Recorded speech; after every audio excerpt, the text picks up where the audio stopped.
Hi everyone, welcome to my ongoing series on modernist writers. I'm going to be talking about a number of writers from the modernist period, and we're going to be having a number of interviews with eminent writers who will be discussing this period.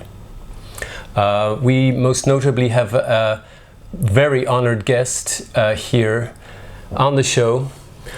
So I'll be introducing her in a moment, and you'll be happy to see this extremely interesting writer that I'll be interviewing. Now, I'd like you to guess who the writer is going to be. I'll be giving you a number of clues, and so if you like, you can tell me at what second exactly in the video you will have guessed the identity of the writer I'm talking about. So first clue, so do listen carefully. Her father was called Leslie Stephen, and he was an eminent man of letters who embarked on a typically Victorian enterprise of great magnitude, which was a dictionary of national biography. Now, this enterprise was so time-consuming that he became a bit of an insomniac, and this led to depression and terrible temper tantrums at home. So he eventually gave that up. But he did trigger an interest in biography, which this writer wrote about later, and she was particularly interested in the concept of renewing biographies and the whole nature of biographical writing. Now, her mother wasn't a godless Victorian like her father. Her mother, Julia Duckworth, was she worked at home. She prepared the home, but she was from a family of intellectuals, so they were on the same intellectual footing. There was no intellectual disparity between her two parents. Her brothers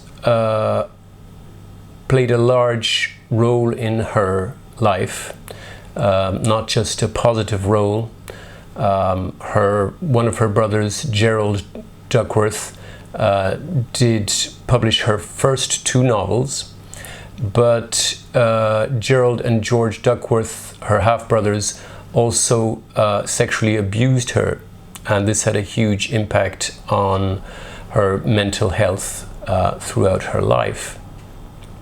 Her sister, and this may ring a bell, was called Vanessa Bell, and she became a painter, not as well known as her sister, but she is still remembered as quite an interesting, relatively challenging painter. Now, her other brother, Toby Stephen, died prematurely, as did one of her sisters. Her parents both died quite prematurely also, and this had a lasting effect on our writer's career. So now together they formed what was called the Bloomsbury Group. Now, the Bloomsbury Group was a group of young intellectuals who gathered in the very well-to-do part of London called Bloomsbury. Now, they had no manifesto or no, set agenda. They didn't even have any shared beliefs, but they had a lot in common all the same. And they would gather in Vanessa's room. Most of them were Toby's Cambridge friends. And they gathered together and discussed various matters, and tried to be unconventional, using taboo words for the first time in English society, well, in English letters, let's say, and they tended to want to modernize and reform all aspects of English society. So that was their main characteristic. Now, as I say, her first two novels were published by her brother, Gerald Duckworth. Her third novel, Jacob's Room, about her brother Toby, was far less conventional. It was her first really experimental novel. She'd written experimental short stories before that, but this was her first innovative novel in terms of form. And she published that with her husband's press. Well, it was the press that they'd founded together.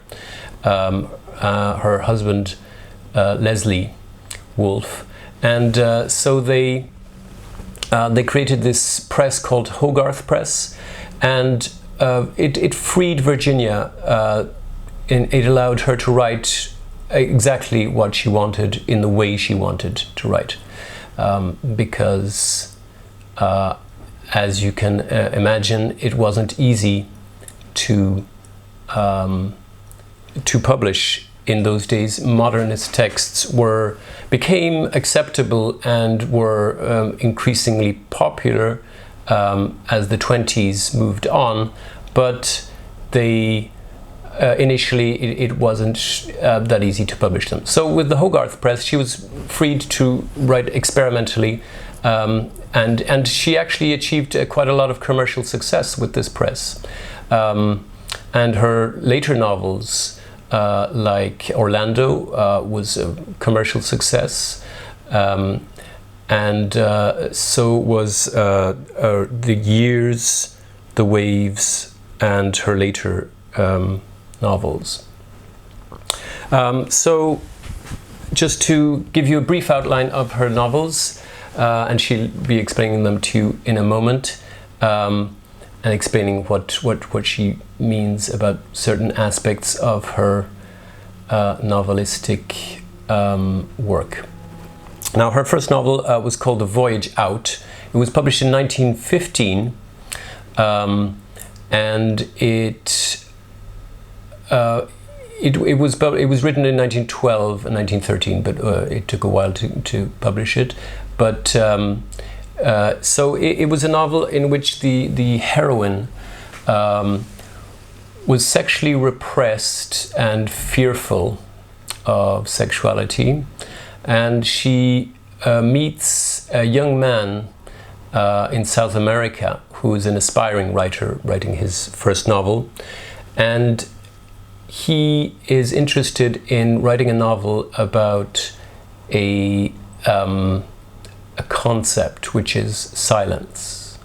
Right? He wants to write a novel about silence, about the things that people don't say, right? The things that are not said, the unsaid. So you could say that in a way that anticipates most of Virginia's work, in that a lot of her work is about the unsaid, about her characters' thoughts, their inner minds, the inner working of their minds. So now The Voyage Out ends tragically. The heroine does reach a greater understanding of herself. She's reconciled with the opposite sex, since the young man she meets, the aspiring writer, is interested in women's experience and is shocked by the way women are treated in Edwardian society. But unfortunately she dies. So that is a kind of pessimistic view of the way women were struggling in the before the 1920s. So she then went on to publish Night and Day, which was also a traditional text with no real experimentation going on. It was only when she started writing Jacob's Room that she really became a modernist writer and not just an Edwardian writer.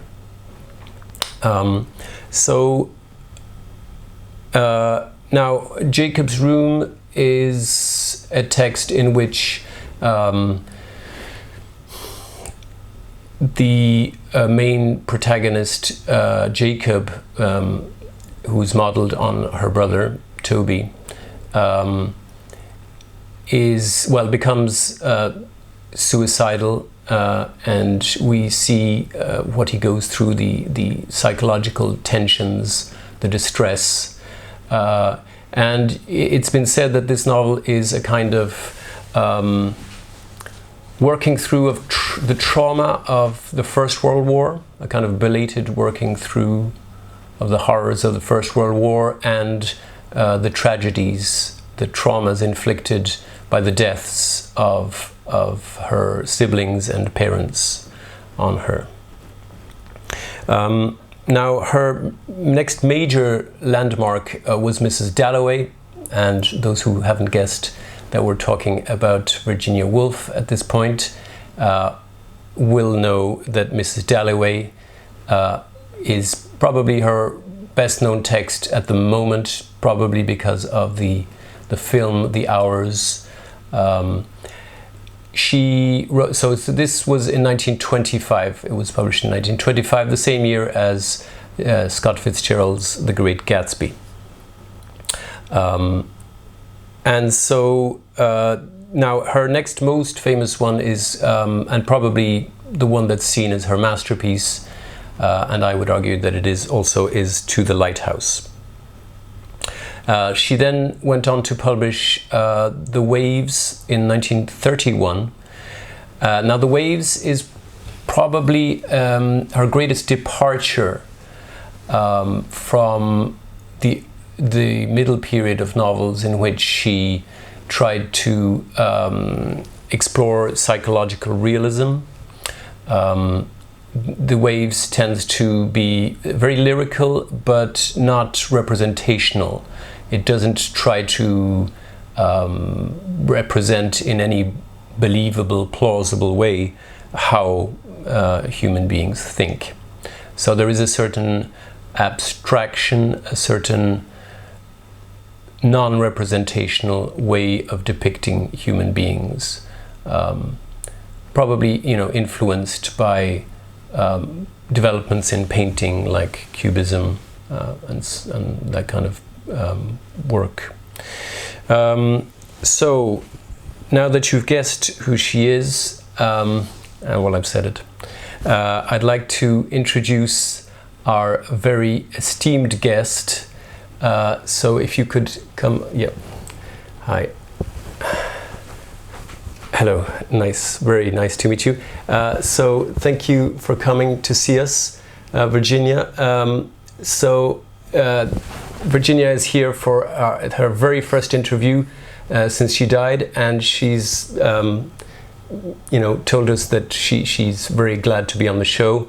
I hope you appreciate being able to see her for the first time in decades. Virginia Woolf.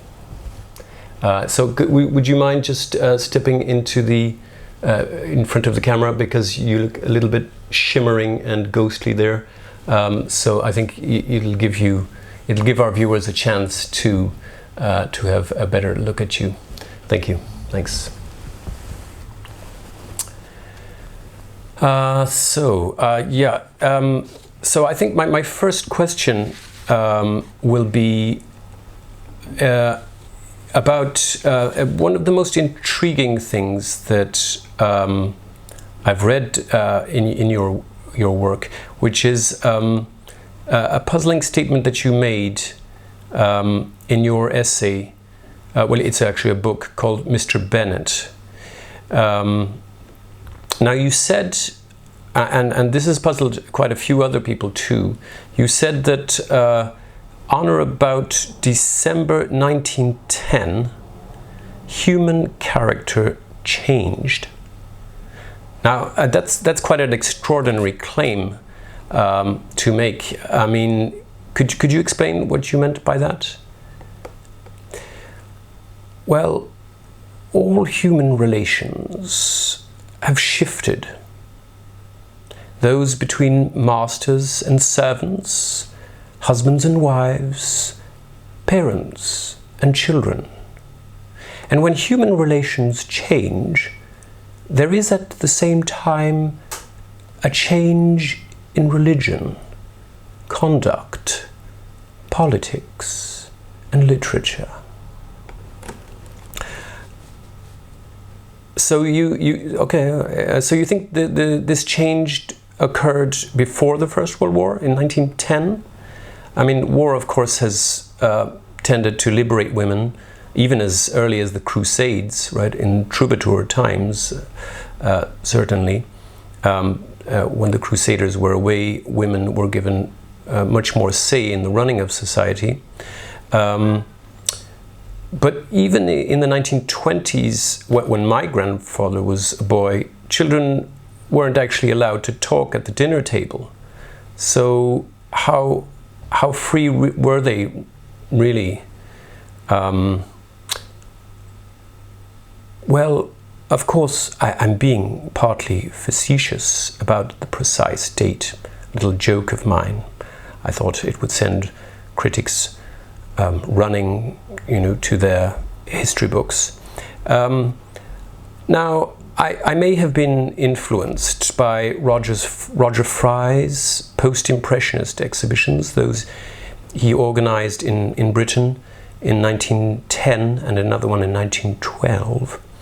And the effect of these exhibitions that showed Picasso, Matisse, that introduced all these extraordinary artists to the British public, may have caused me to suggest this earlier date.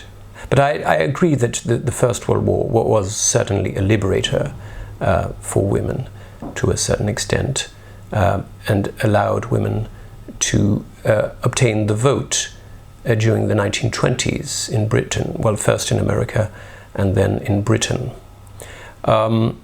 So yes, I certainly agree that the date 1910 is a little bit arbitrary, but I chose it to suggest that around this time people began to act differently.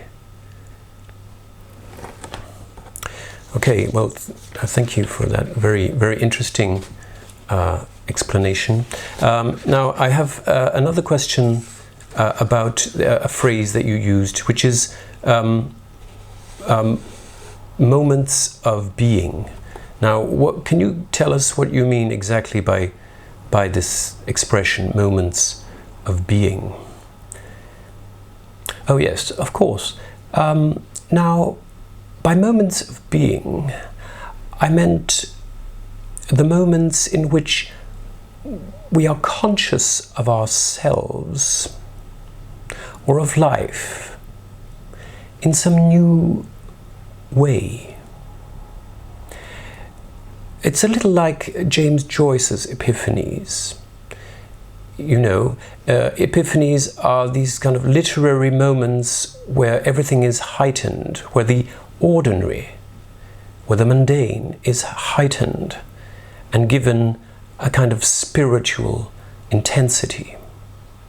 So by moments of being, I mean these exceptional moments where we suddenly realize, we suddenly come to terms with how extraordinary life is, how strange life is, and how profound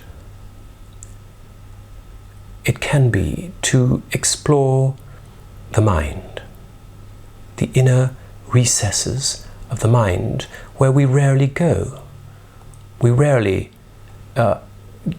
dwell on our fleeting thoughts. We rarely dwell on that which we repress. So, I mean, this sounds very Freudian, and it is. I was influenced by Freud, but I feel that in my novels I explore not necessarily the repressions that Freud explores, but what it is like to think, what it is like to inhabit the mind, to explore oneself fully, as deeply as one possibly can. Yes. So just another question I'd like to ask you, and I think our viewers would be eager to know what you mean by the concept known as tunneling. It's in one of your diaries, I think in the 1920s, the early 1920s. You have this word used once or twice, and you say that you tunnel in your novels. Yes, well, my tunneling technique is a way of digging out beautiful caves behind my characters. I think that gives them exactly what I want: humanity, humor, depth. The idea is that the caves shall connect, and each comes to daylight at the present moment. I see. So so all these connecting caves are the characters that connect between each other on a a kind of subliminal level, almost by telepathy. Is that what you mean? To a certain extent, yes. Yes. It's a technique that causes a pause in the present moment of action in the story. It's a moment where everything stops and only the character's thoughts become of interest. There is a movement inwards. Now this can be triggered by external movement or external reality, and usually is triggered a little bit like Proust's Madeleine. I must admit I've been deeply influenced by Proust, and still have a great admiration for his work. So you could say that yes, it's a version of Proust's Madeleine, in that it's ordinary things that trigger deep reflection. And I allow the reader, by tunneling behind my characters, by bringing their darkness into the daylight. By darkness I don't mean Darth Vader darkness, of course, but things that they are not necessarily aware of, things that they don't explore usually, because they are caught up in the in the ebbing and flowing of ordinary life.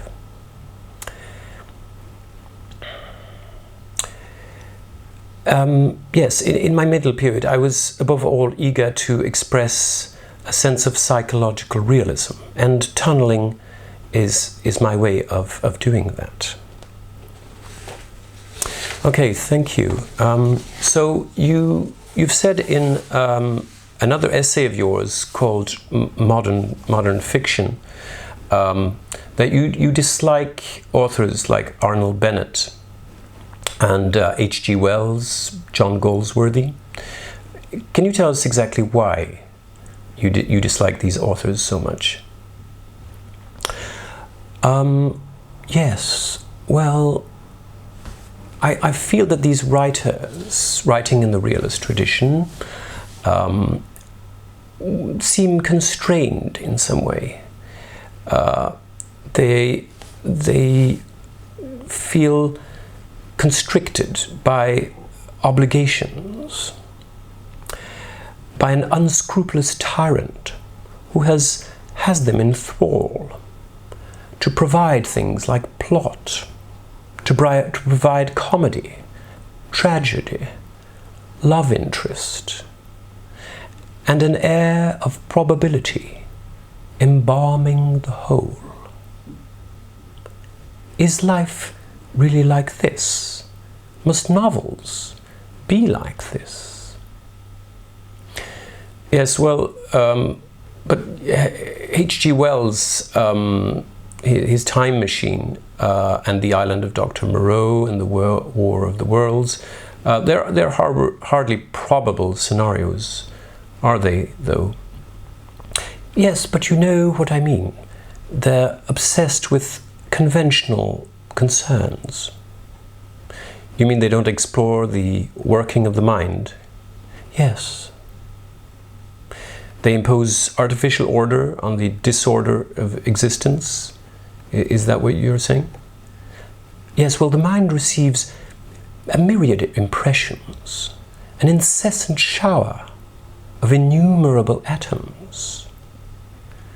Life is not a series of gig lamps symmetrically arranged. Life is a luminous halo.